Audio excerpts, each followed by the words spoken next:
Welcome to LSC, it's Sports Time. I'm your host, Bob Hintz. Today I have with me Michael Dunn. Now, Mike played football and basketball at Bethel High School back in the day. Welcome. How are you doing, Coach? I'm doing good. Glad to have you here. Good to be here. It's been a year and a few months since we first talked about getting in here. But you grew up in Hampton, playing football, basketball, baseball, playing everything, and had a ball. Exactly. You did it. Exactly. Now, your mama was happy because it kept you off the streets. Exactly. Just like my brother and I, Billy, they talk about kids getting in trouble or whatever. We didn't have time to get in trouble. Right. We were busy in sports, which was a great outlet for us. You see, now Billy's a year older than you. Yeah, 2 years. 2 years older. Yeah.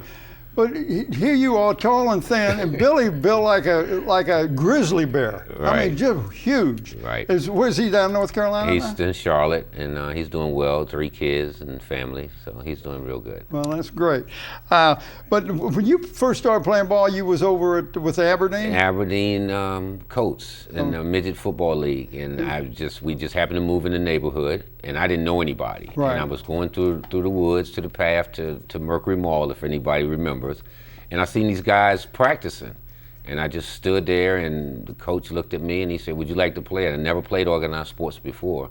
I always played sandlot. Right. And I said, how old were you?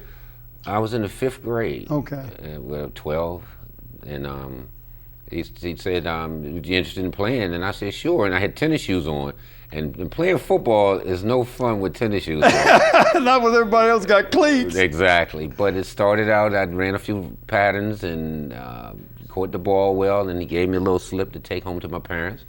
And they never read it. They just said, "Yeah, I'll get you out the house." And the rest was history. But now, what did you say you caught the ball? When I first started out playing football, our coaches was Mr. Howard Moore and Mr. Curry. Right. And I started as a wide receiver, and Jimmy Harrison was my quarterback, and we all lived in the same neighborhood, so you just throw the ball and I run after it. And after that, my second year, that's when I ended up being a quarterback. Okay. And I never wanted to be a quarterback again in my life. Really? In midget football, I was terrible. I could always run, but throwing the ball was devastating times for me. So I never wanted to play quarterback ever again. You don't wish for what you don't want, Yeah, right? no, yeah, be careful what you wish for or what you don't. Yeah. But it evolved, and when we got to junior high school. Well, who were some of the guys with you on the Aberdeen team? Aberdeen, like Jerry Holmes, Byron Richards, Gary Cobb, Richard Hall, of course, Right. the Van brothers, Andre and John. Right. So we all just started out. And just about that whole crew ended up going to Bethel. Yeah, all of us about going to Bethel.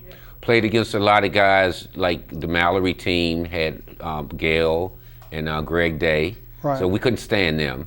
So, and then they went to Lindsay. Lindsay. They went to see out in Lindsay, but we ended up all going to high school together.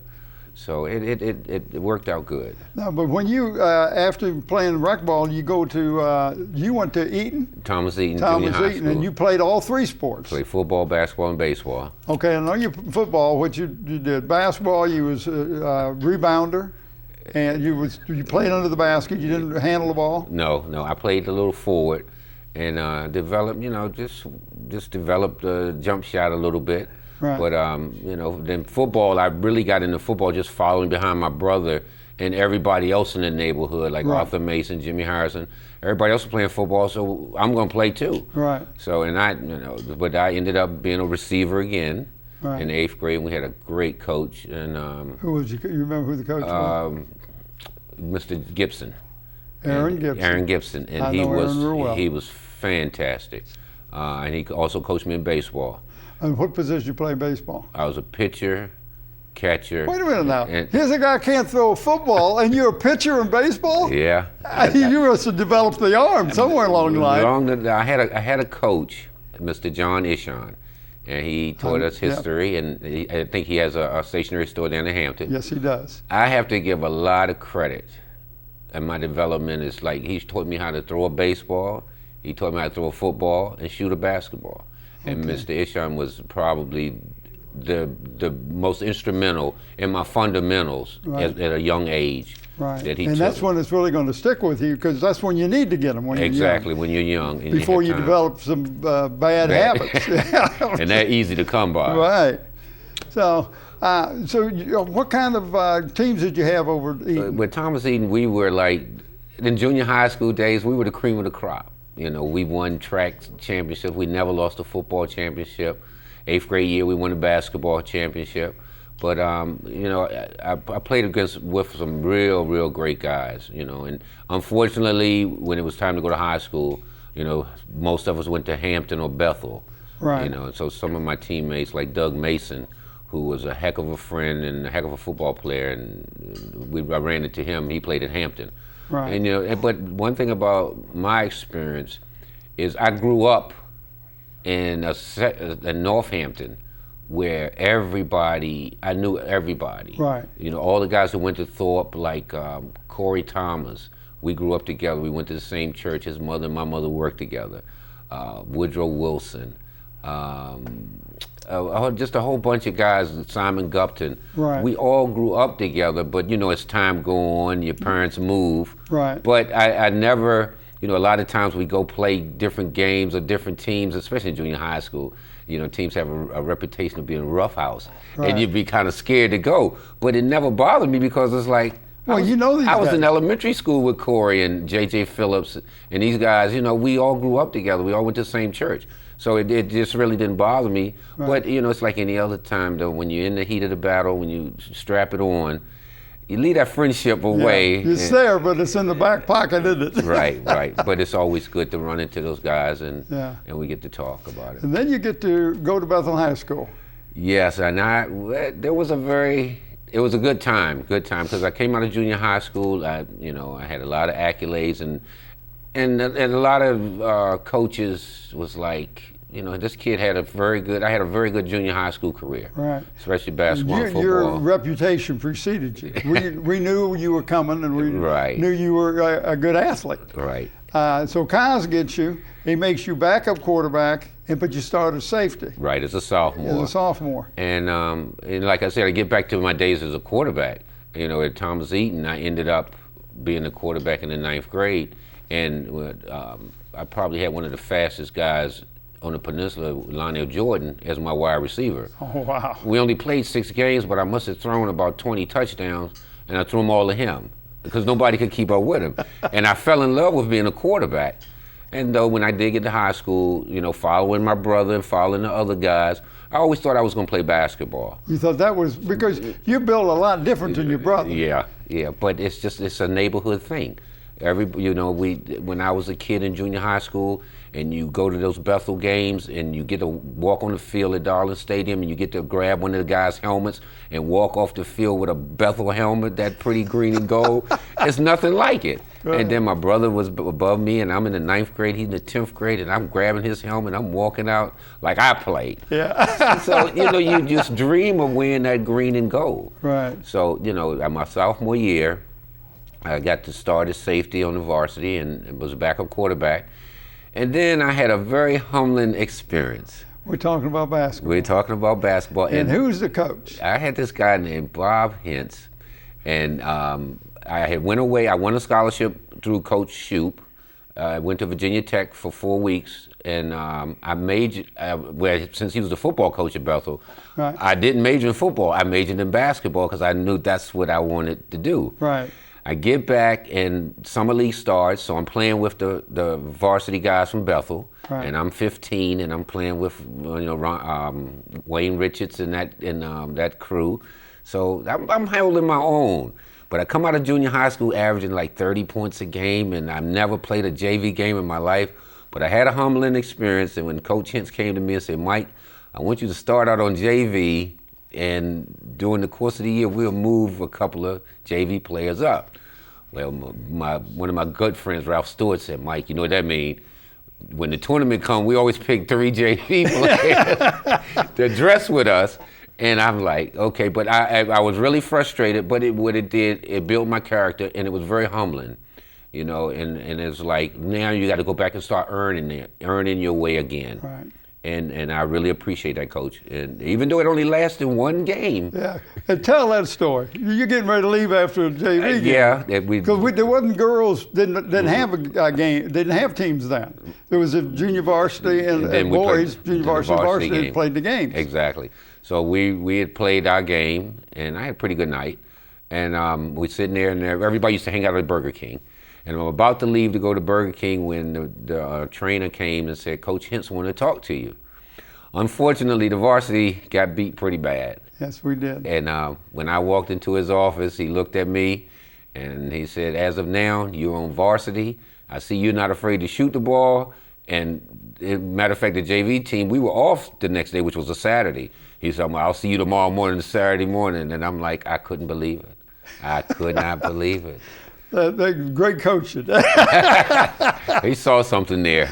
But I mean, I saw you playing that JV game, and I'm thinking, what in the world is he doing on the JV team? He needs to be up in varsity to help us out. Yeah, and it was, I mean, especially my very first varsity game, the script couldn't have been written any better. Because if you remember, we played York. Right. And you started me, and I had 3 fouls at halftime, and I had 6 points. And I remember this like it was yesterday. Oh, good for you, I know. And then you said, you set me out the third quarter. You put me in the fourth quarter. We were down, I think we were down by about 5 points. And I came in the game and I hit 5 jumpers in a row. And the next day it said, Sparkling Sophomore Dunn Pace Bruins. The rest was history. You ended up being the first 1,000-point scorer at Bethel. And we stop the game, give you a ball. Right. And you take the ball home. And then you're going to take that ball and play basketball with it. My mother was not having it. I had it one time, and she's like, no, that's my ball. So it's around the house somewhere. I wanted to bring it today, but it's around the house somewhere. All right, well, now let's go switch back to football again. Junior year, you become the starting quarterback. And you guys running the triple option. Running the option, running the wishbone. And, Coach Shute believed in that. And in junior high school, I had a chance to throw, but then now I'm running the ball. Right. Later on, it was a situation where by me running the wishbone and going to college, I was a little behind as far as the throwing was concerned. The techniques and the drop back and all, because you don't do that with the wishbone. Exactly. But then Kaz takes over his first year. And you're a senior. Yeah, and it's amazing because I tell everybody, my junior year, that football team that I played in on 73, 74 was probably the best team, athletically wise. I mean, we had some players. Name some of those players. My brother Billy, Bruno Taylor, Jimmy Harrison, Ronnie Booth. We had the best kicking game with Harden. Right. Bruce Elliott. It goes on and on. Ronnie Campbell. Tucker was on the team. Derwin Tucker. Phil Fowler, the center. I mean, we just had a fantastic team. But unfortunately, we had we lost that game 8-7 to Lafayette. Right. And knocked us out of the playoffs. But then we got Coach Kaz the next year. His first year as head coach. His first year, and we're out. If you run track for Kaz, you know what kind of individual you're dealing with. Right. And unless I play defense for him, so I know what to expect. But as a head coach, if you never played for Kaz, either run track or play defense at Bethel, you're in for a treat. So you got to have thick skin. You had to have thick skin. Right. And during the summer, we come play basketball in the summer. We doing the football, running around the track, and we see him over there building a chicken coop. That's what we're thinking. He's got this chicken wire, and we're wondering, what is he doing? Well, Coach came up with this thing called the spoke, and it's different stations. And, you blow the whistle and you do the log roll. But this chicken coop was for the linemen to stay low, because if you stood up, the wire would get you. You're right. And, we just know this man is going crazy. But we had that team my senior year. We had a lot of guys with a lot of heart. Right. A lot of heart. And we were, I guess, one thing about nobody was going to beat us in the fourth quarter as far as conditioning wise. Right. And that's what Bernie said. He said, we always were in condition. The fourth quarter, he said, we knew we were okay. Right, exactly. And that was the thing. But you had to have tough, thick skin to deal with Coach Cos, and there were very few athletes. And I think that helped me even in my college days. My coaches would tell me, Mike, you're one of the few, even when I was a freshman in college, that I can voice, my opinion about you, or if you do run a play wrong in front of everybody else, and you won't climb up in a shell. Some people you just can't do that with. Right. And Cos was like that. Him and I, we bumped heads and we went at it, but when it came down to it, I was there. Right. I was there. Talk about that championship game. Because you lost one game that year. We lost the tab, Right. homecoming, which was my whole 3 years at Bethel. I think one time we won homecoming, so I hated that. But it was a heck of a run. It was a heck of a run, and it was a thing where, we had Coach Cos instilled a lot of confidence in us, and I think we just was such a united group. We just weren't going to let each other down. No way. And once we got our taste of that regional, we said, hey, we can do this. Yeah. And then we went up to Fairfax in the semifinals and played Jeb Stewart. We had a real good game there. Right. And then the state championship game was.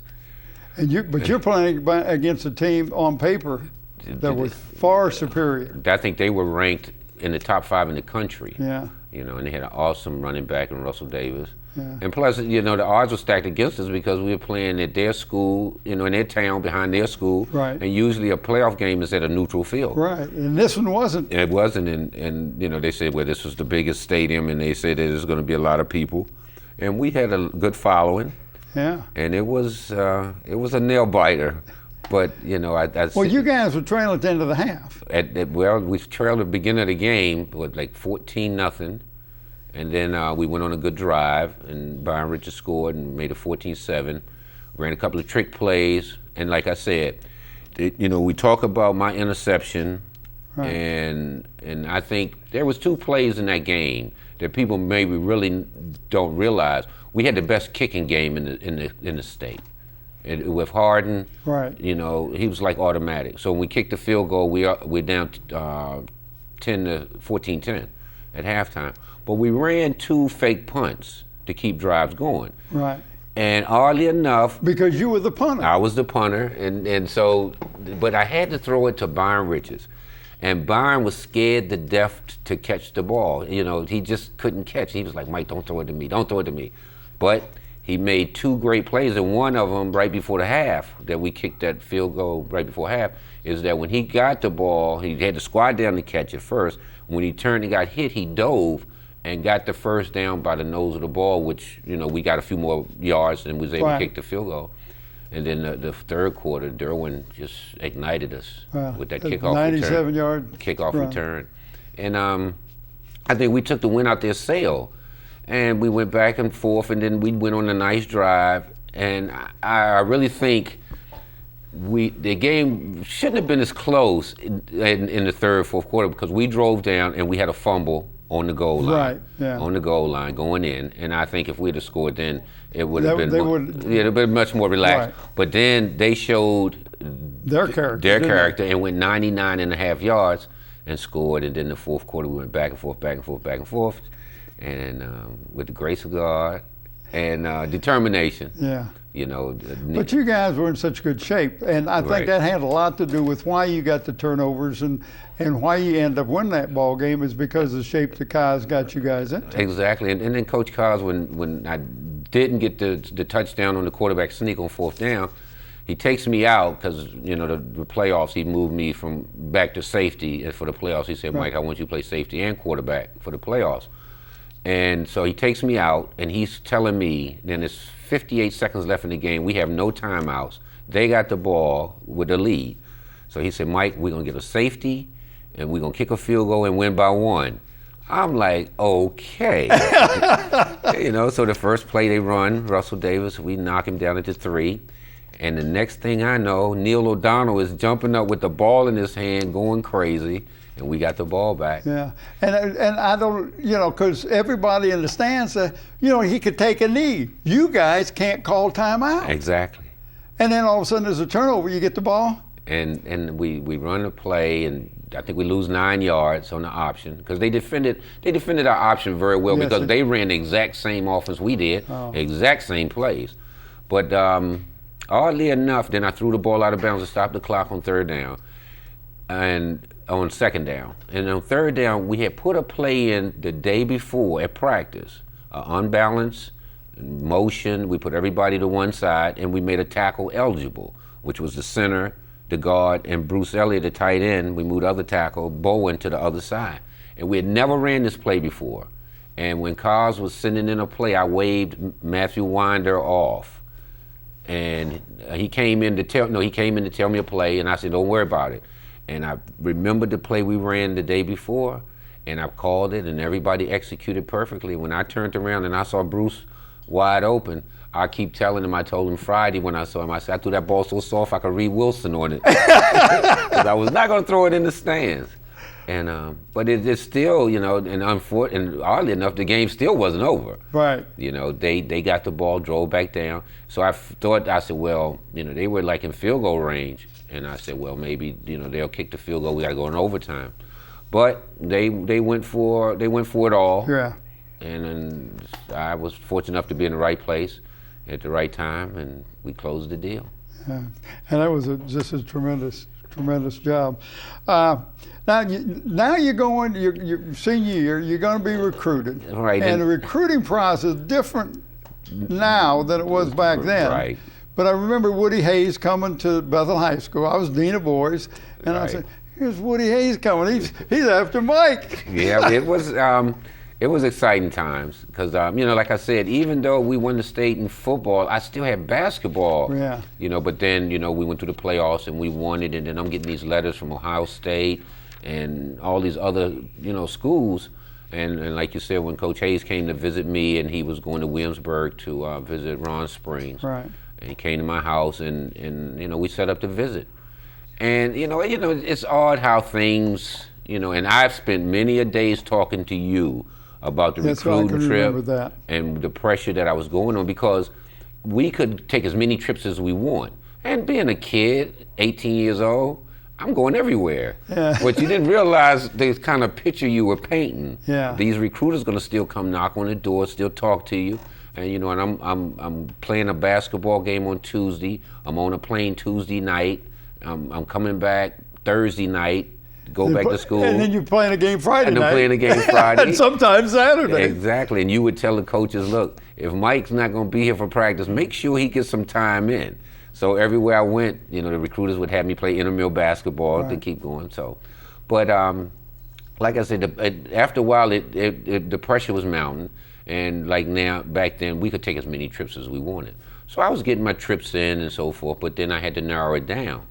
But at the last minute, you never know. I enjoyed. Everybody thought I was going to Ohio State, which I did too. Right. But at the last minute, I took a trip to Duke, and I fell in love with it. I said I could be a big fish in a small pond, but the biggest thing though was the academics. Right.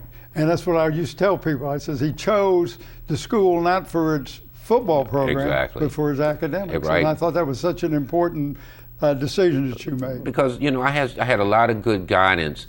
My teachers at Bethel, Miss Buswell, Miss Quillen, especially Miss Quillen, because she's my sociology teacher, and that's what I minored in, sociology, because of her. Right. And just being able to talk to different teachers and getting their input. They said, well, Michael, then do you know the difference between Duke and Ohio State? Well, Ohio State's a state-supported school. Duke was private. Right. So first of all, I had to have the grades in order for them to recruit me first at Duke. And I never thought about that. But a good thing, I had pretty decent grades back then. So that was one thing. And then they say, well, what happens if you get hurt or you graduate and you take that Ohio State degree out of the state of Ohio? How much does that mean if you're taking a Duke degree out of the state of North Carolina?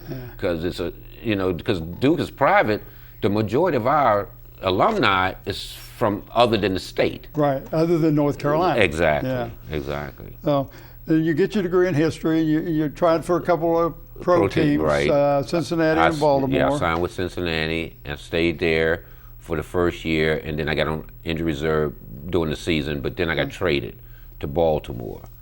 And they were going through some internal problems. Right. The owner had died, his son Ursi had taken over, but they was in a big dispute with the city of Baltimore for a new stadium. Right. And, so I went through that course, and then I decided, and I was working in the finance in the off season, and I said, well, football's been good. It gave me a good education, and I decided to try something different. Right.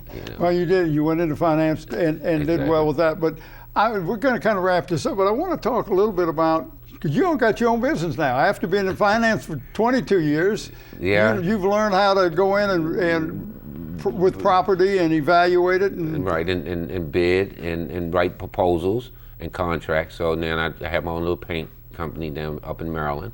So and I'll be doing that, and a grandfather, and just doing the fatherly things, the grandfather things. But I'm just so proud of this area. It's I guess when I came out, and Ron Springs and Lawrence Taylor, and Alonzo Mourning, and those guys would cross the water. All of a sudden, people are looking at the Tidewater area, Right. and now it's every time I turn on the TV, it's somebody from Hampton High. Yeah. I'm jealous now because I'm looking at Tyrod Taylor, and I'm looking at this guy and that guy that went to Hampton. But I'm proud though. Right. Our Tidewater area, we're being represented very well, and it goes along with the coaching and the athletes. We got some great athletes. There might be something in the water. Being in the Some Tidewater. people think so. Yeah. That's what they always tell me up north, because in D.C., they think they got the top of the line stuff up in D.C. and Northern Virginia. But I said, we handles our own too, because look at Phoebus in football. Well, and if you're going to win a state championship, you got to go through the Peninsula District. You got to go through here. You got to go through here. I But, appreciate you coming in. Coach, it's always a pleasure. I want to thank you for tuning in to LSC and Sports Time. I want to thank my very special guest, Mike Dunn. I'm your host, Bob Hintz. Until next time.